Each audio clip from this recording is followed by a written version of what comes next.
wabarakatuh. Ketemu lagi dengan saya Sri Wayuni dengan NIM 119030007 Prodi Ekonomi Syariah kelas 3C. Baiklah, di sini saya akan mempraktekkan tata cara wudhu, tayamum, mandi besar, dan sholat subuh. Selamat menyaksikan.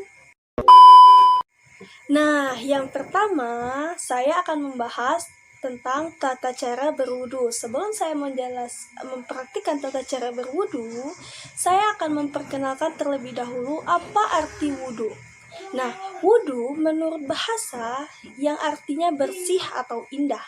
Sedangkan menurut syara artinya wudu ini membersihkan anggota badan untuk menghilangkan hadas kecil sesuai dengan ketentuan yang telah ditetapkan dalam syara. Sebelum itu saya akan menjelaskan apa saja sih syarat-syarat wudu. Nah, syarat-syarat wudu di sini yaitu ada 6. Yang pertama yaitu Islam. Yang kedua, tamyiz. Yang ketiga, tidak berhadas besar. Dan yang keempat, dengan air suci lagi mensucikan. Dan yang kelima, tidak ada sesuatu yang menghalangi air sampai ke anggota wudhu seperti getah, cat, dan lain-lainnya. Dan yang terakhir itu mengetahui mana yang wajib atau fardu dan mana yang sunnah. Nah, setelah saya menjelaskan pengertian wudhu dan syarat-syarat berwudhu, nah saya akan menjelaskan lagi yaitu hal-hal yang membatalkan wudhu. Apa saja sih hal-hal yang membatalkan wudhu? Nah, yang pertama yaitu keluar sesuatu dari kubul dan dubur. Ini akan membatalkan wudhu, seperti buang air kecil maupun air besar. Nah, yang kedua yaitu hilangnya akal, sebab gila, mabuk, pingsan, dan lain-lainnya. Yang ketiga yaitu bersentuhan antara kulit laki-laki dan perempuan yang sama dewasa. Keduanya ini bukan mahram dengan tidak ada penghalang antara kedua kulit tersebut. Nah, ini bisa dinyatakan wudhu kita batal ya. Dan yang keempat, memegang atau menyentuh kemaluan, kubul atau dubul dengan telapak tangan dengan bagian dalam jari-jari yang ini ya. Nah, yang tidak memakai tutup. Nah, di sini bisa menyebabkan membatalkan wudhu loh. Selanjutnya kita akan mempraktikkan bagaimana tata cara wudhu yang betul.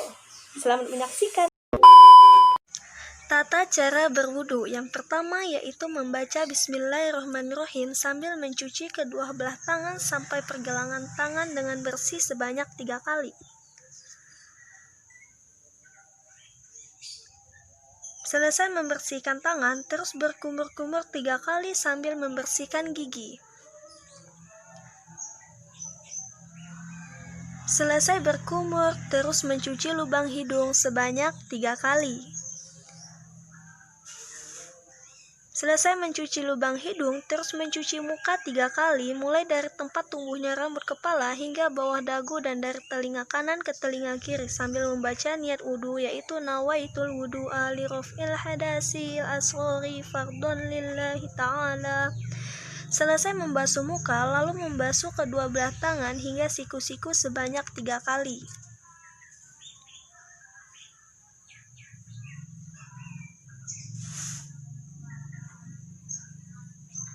Selesai mencuci kedua belah tangan, terus mengusap sebagian rambut kepala sebanyak 3 kali.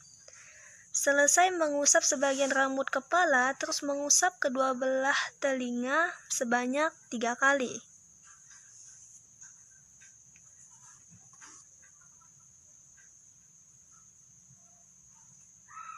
Setelah selesai membasuh kedua belah telinga sebanyak 3 kali, selanjutnya itu membasuh kedua belah kaki sampai mata kaki sebanyak 3 kali. Dan diakhiri membaca doa sesudah berwudu. Asyhadu an la ilaha illallah wahdahu la syarikalah wa asyhadu anna Muhammadan abduhu wa rasuluh. Allahumma ja'alni minat tawabina wa ja'alni minal mutatahhirina wa ja'alni min ibadika sholihin.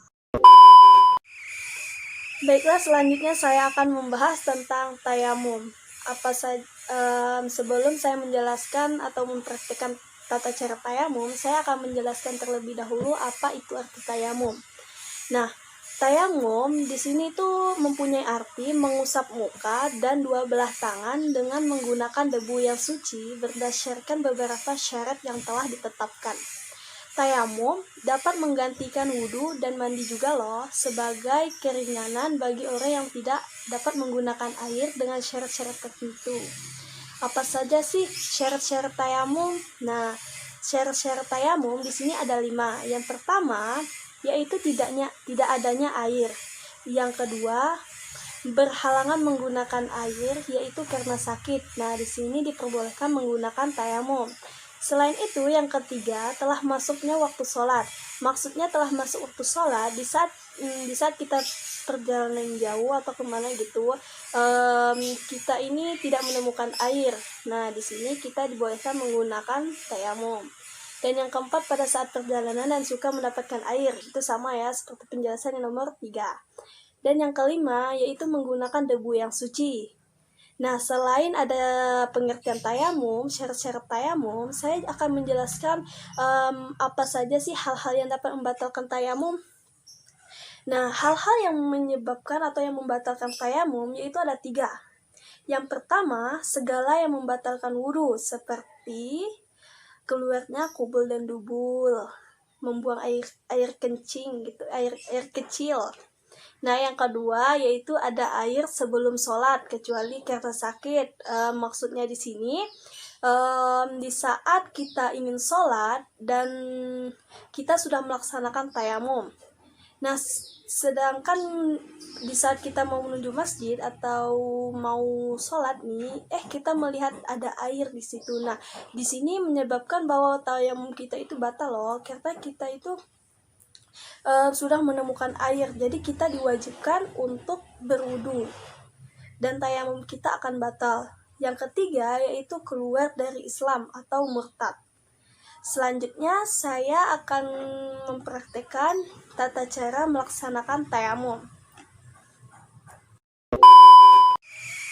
Nah, selanjutnya kita akan mempraktikkan bagaimana tata cara tayamum yang baik dan betul. Yang pertama, kita harus menyediakan terlebih dahulu debu yang suci. Yang kedua, yaitu menghadap kiblat. Sedangkan yang ketiga, yaitu meletakkan jari ke debu ya teman-teman. Setelah itu, kita akan membaca niat tayamum seperti ini. Nawaitu tayamum listibahati sholati fardhan lillahi ta'ala. Setelah itu kita angkat dan kita tepuk-tepuk atau kita tiup. Setelah itu akan kita usapkan ke muka ya teman-teman, seperti ini. Nah, selanjutnya kita renggangkan lagi jari ini dan kita letakkan lagi di debu sebelah sini. Tidak boleh menggunakan debu yang sudah kita gunakan tadi, dan kita akan pindah tempat ke sini. Setelah itu kita tepuk-tepuk atau kita tiup, akan kita usapkan kedua belah tangan hingga siku-siku ya teman-teman, seperti ini.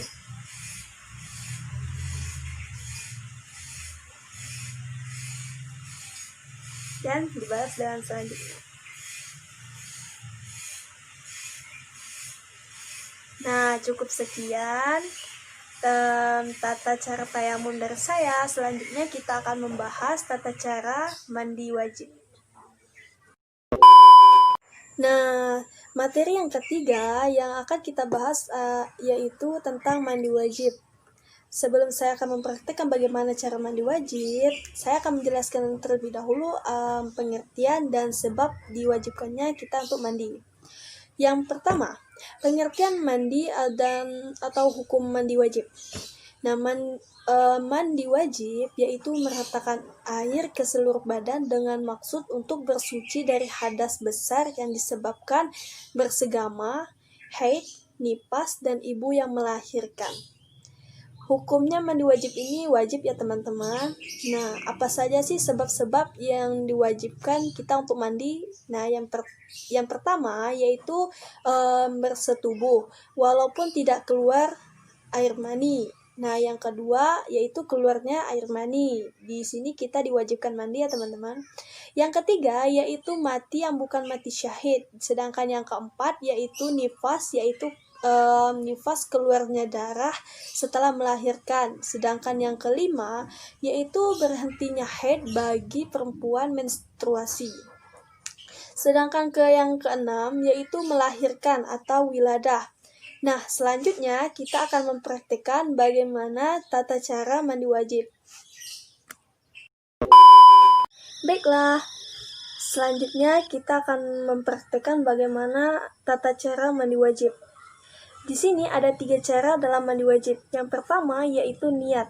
Niat mandi wajib yaitu nawaitul rusla li raf'il hadasil akbari fardhon lillahi ta'ala, yang artinya aku niat mandi wajib untuk menghilangkan hadas besar fardu karena Allah Ta'ala. Dan cara yang kedua yaitu setelah membaca niat kita disarankan untuk menyiram seluruh badan dengan air, yakni meratakan air ke seluruh tubuh dari ujung rambut hingga ujung kaki. Dan tata cara yang ketiga yaitu menghilangkan najisnya. Baiklah, materi yang terakhir yang akan saya bahas di sini yaitu tentang sholat.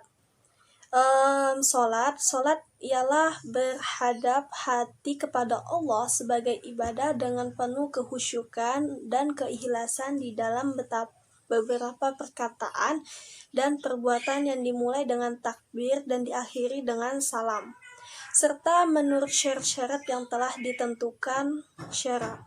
Apa saja sih syarat-syarat wajib sholat? Nah, di sini ada 5 syarat wajib sholat. Yang pertama yaitu beragama Islam. Yang kedua yaitu sudah baligh, dan yang ketiga yaitu berakal, dan yang keempat suci dari haid dan nifas. Yang kelima telah mendengar ajakan dakwah Islam. Nah, seperti inilah tata cara mengerjakan sholat atau tata cara rukun sholat. Selamat menyaksikan. Berdiri tegak menghadap kiblat dan niat mengerjakan sholat subuh. Usolli fardon subahi rakaataini mustaqbilal kiblati adaan ma'muman imaman lillahi ta'ala. Allahu akbar. Setelah takbiratul ihram, kedua belah tangan disadapkan kepada dada, kemudian membaca doa iftitah. Allahu akbar kabiran walhamdulillahi katsiran wa subhanallahi bukratan wa asila. Inni wajjahtu wajhiya lilladzi fatarus samawati wal arda hanifan musliman wa ma ana minal musyrikin. Inna sholati wa nusuki wa mahyaya wa mamati lillahi rabbil alamin la syarika lahu wa bidzalika umirtu wa ana minal muslimin. Bismillahirrahmanirrahim. Alhamdulillahi rabbil alamin arrahmanirrahim malik yaumiddin iyyaka na'budu wa iyyaka nasta'in ihdinas siratal mustaqim siratal ladzina an'amta 'alaihim ghairil maghdubi 'alaihim waladdallin. Amin. Bismillahirrahmanirrahim. Qul a'udzu birabbin nas, malikin nas, ilahin nas, min syarri waswasil khannas, alladzi yuwaswisu fi sudurin nas, minal jinnati wan nas. Allahu akbar.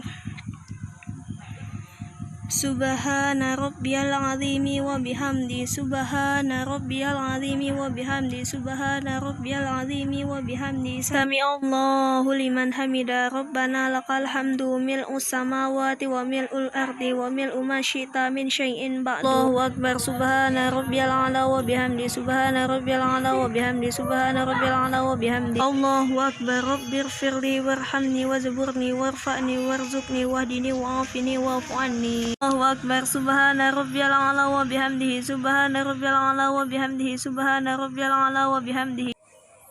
Pada rakaat kedua, pembacaan takbiratul ihram hingga ruku itu sama. Akan tetapi perbedaannya hanya di i'tidal, yaitu di sini akan ditambahkan doa qunut seperti berikut. Sami Allahu liman hamida. Rabbana lakal hamdu mil'us samawati wa mil'ul ardi wa mil'u ma syi'ta min syai'in ba'du, dan ditambah dengan doa qunut. Allahumma hdini fiman hadait wa afini fiman afait wa tawallani fiman tawallait wa barik li fima atait wa qini bi rahmatika syarra ma qadait fa innaka taqdi wa la yuqda alaik wa innahu la yazillu man walait wa la ya'izzu man adait tabarakta rabbana wa ta'alait falakal hamdu ala ma qadait astaghfiruka wa atubu ilaik wa sallallahu ala sayyidina Muhammadin nabiyil ummi wa ala alihi wa sahbihi wa sallam. Dan dilanjutkan membaca doa sujud hingga sujud kedua. Bacaan itu sama. Setelah membaca doa sujud kedua, kita akan membaca doa duduk tasyahud akhir, yaitu At-tahiyatul mubarakatuh salawatut thayyibatu lillah. Assalamu alayka ayyuhan nabiyyu wa rahmatullahi wa barakatuh. Assalamu alayna wa ala ibadillahis sholihin. Asyhadu an la ilaha illallah wa asyhadu anna muhammadar rasulullah. Allahumma sholli ala sayyidina Muhammad wa ala alihi sayyidina Muhammad kama shollaita ala sayyidina Ibrahim wa ala alihi sayyidina Ibrahim wa barik ala sayyidina Muhammad wa ala alihi sayyidina Muhammad kama barakta ala sayyidina Ibrahim wa ala alihi sayyidina Ibrahim fil alamin innaka hamidul majid. Assalamualaikum warahmatullahi wabarakatuh.